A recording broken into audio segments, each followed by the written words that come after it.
Well, howdy there, Internet people. It's Belle again.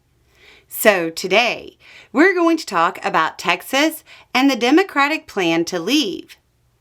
In an attempt to shield the House majority from the voters' response to their unpopular policies, Republicans are planning on redistricting in the middle of the decade to draw up safer red districts and dilute the vote of Americans who are tired of giving up everything so their representatives can give billionaires tax cuts. Rather than allowing the voters to choose their representatives, Republicans want the representatives to choose their voters with new maps. The Democratic Party in Texas appears to have found its will to fight back by, leaving. State legislators have already been reaching out to rich donors to gather the funding to break quorum. Basically, if enough Democratic legislators dip out of the state, the legislature can't achieve a quorum and therefore can't approve the redistricting.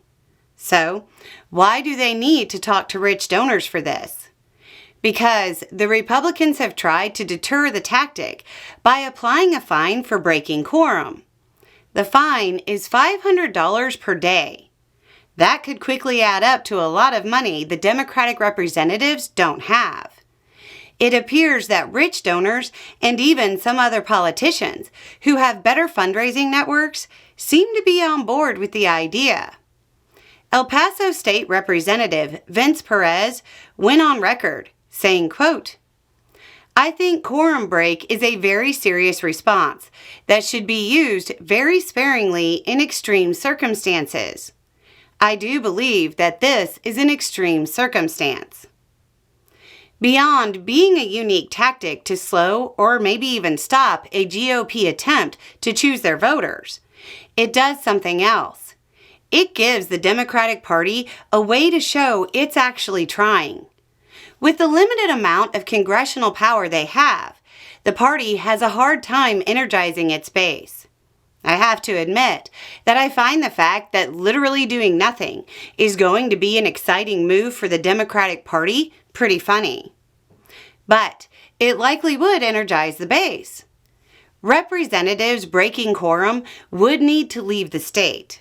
Republicans would undoubtedly get on TV and grandstand and try to get social media likes by talking about dragging them back and so on. It would make for good social media engagement. I know that sounds silly. Would Republicans really do that? Paxton already is. He said his office would be available to start, quote, "hunting down and compelling the attendance of anyone who abandons their office." For its part, the DNC is using its army of 30,000 volunteers to reach out to what they're calling persuadable Republican and independent Texas voters, in hopes of getting them to convince Republican representatives to abandon their plans. That seems like a long shot. Let's be real. If Republicans cared what their voters thought, they wouldn't be trying to redistrict to secure seats. This is going to be an ongoing story. Anyway, it's just a thought. Y'all have a good day.